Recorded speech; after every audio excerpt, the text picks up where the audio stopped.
Kalau rescue udah seumur hidup saya, kayaknya dari saya mulai bisa jalan keinginan rescue itu memang sudah ada udah begitu aja ada lah pokoknya. Kalau Pejaten sendiri berdiri Agustus 2009. Sebetulnya ini kecelakaan terindah ya begini nih. Maksudnya saya dulu membuka sebuah kandang untuk 70 ekor, mulainya 70, supaya kita punya waktu untuk mencari rumah yang baik untuk anjing-anjing ini. Dan waktu itu juga kucing udah ada. Dan menekan biaya rawat inap. Tapi dengan berkembangnya waktu, binatangnya tambah banyak, keuangannya tambah susah. Nah, tapi media sosial sangat membantu sekali untuk membantu saya untuk cari pakan, mengembangkan diri. Dan sekarang yang membahagiakan, gerakan untuk animal welfare atau kepedulian terhadap hewan itu jauh lebih tinggi daripada saya buka 12 tahun yang lalu. Sekarang kalau dulu hanya ibu kota provinsi yang mulai sadar, sekarang kayaknya daerah tingkat 2 kayak Kota Madia dan kabupaten itu udah lebih sadar. Gerakan untuk street feeding kucing udah begitu kuat, sterilisasi pengertiannya udah begitu biasa, dokter-dokter praktisi dokter hewan yang membantu saya juga sudah lebih banyak.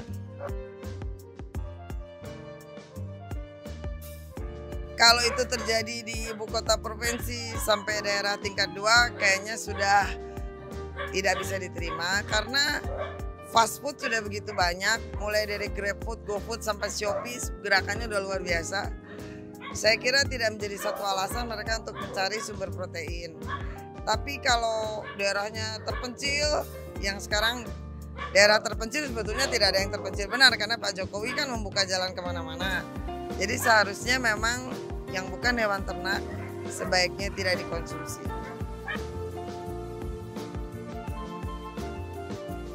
Edukasi, semua orang harus menggalakkan edukasi. Terus mulai dari yang sederhana, kucing-kucing jangan diikat-ikat sama anak-anak di perkampungan kota. Kalau anak-anak kampung di ladang-ladang yang besar atau kebunnya besar tidak, tapi anak-anak di perkampungan kota tuh seneng ngekit-ngekit kucing dengan tali. Nah kalau anjing memang orang Indonesia takut anjing, ya itu memang wajar orang Indonesia takut anjing. Edukasi memang perlu, tapi kalau udah parah banget ya memang harus kerjasama dengan klinik-klinik terdekat, jangan dibiarkan saja. Menghubungi kita itu adalah tingkat 2, mereka harus melakukan langkah untuk penyelamatan dulu sebetulnya. Kalau menghubungi semua komunitas itu langkah yang kedua, yang kesekian kali setelah mereka mengamankan.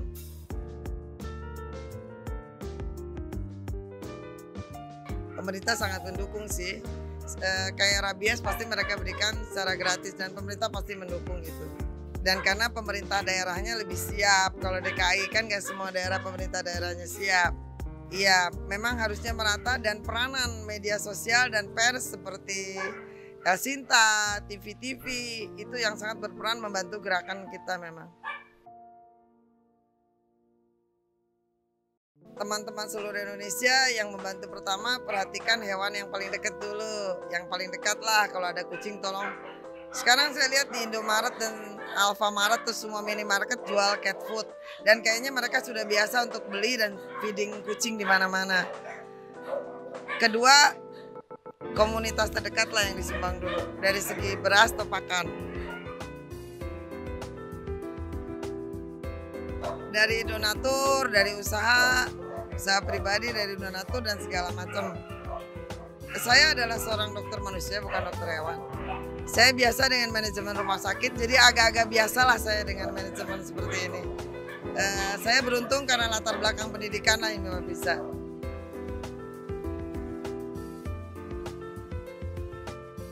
Kalau kucing 175.000 per bulan, kebutuhannya membayar pengasuh, listrik, air dan semuanya itu mulai dari makanan, kecuali vaksin dan steril.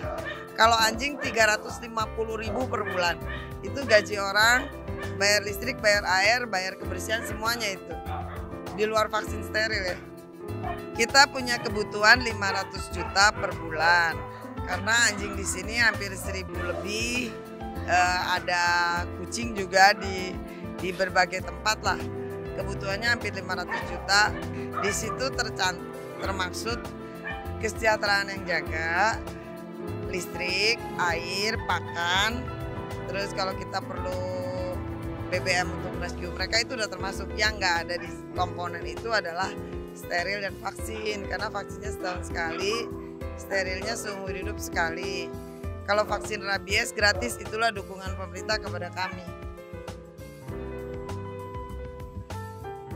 Di zaman COVID seperti ini, kita membutuhkan perhatian pemerintah karena kami bisa membuka lapangan pekerjaan dan saya mengambil orang-orang ini dari pelosok Indonesia. Hampir 30 di dalam, 50 mungkin pegawai saya, berikut yang luar dan pendukung. Jadi bantuan pemerintah atau dukungan pemerintah bukan hanya hewannya, tapi kita membuka lowongan kerja. Nah itu kita butuh lirikan pemerintah nih. Inilah masanya Indonesia berubah, bukan hanya manusia yang dipentingkan, walaupun manusia tetap harus diutamakan. Indonesia harus berubah. Inilah yang disebut edukasi yang sebenarnya sebetulnya, di mana seluruh media sebetulnya yang paling banyak bantu kita.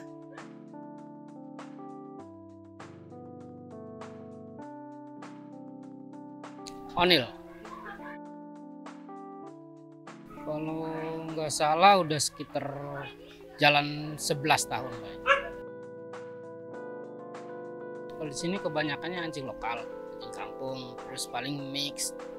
Nah, terus itu mungkin anjing-anjing luar gitu banyak.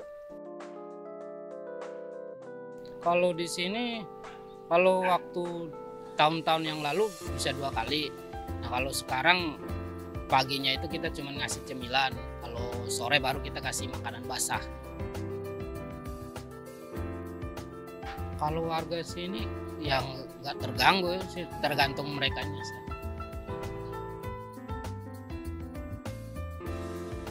Kalau buat pesan ya, ya istilahnya kalau ngelihat binatang gitu nggak usah panik. Ya kalau untuk mau kayak takut ya hindarin aja, nggak usah disakitin, kayak gitu aja. Istilahnya jangan dilemparin, tinggal dihindarin aja nggak apa-apa. Kalau kitanya apa anjingnya kalau istilahnya gonggong ya udah kitanya hindarin aja, itu aja.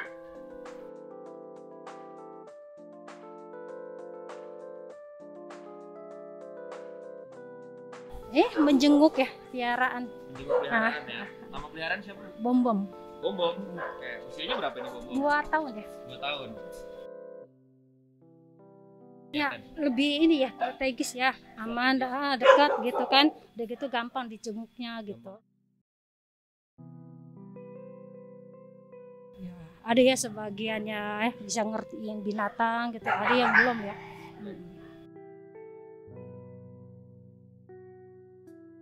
Aduh, ngenes banget ya. Nah, saya juga udah berapa kali ya ngebantu juga. Ya bisa mungkin ya kita ini ngebantu cari penampungan gitu kan ya. Udah gitu kalau saya piara ini juga banyak yang didapat saya ini juga dibuang gitu, kelantarnya saya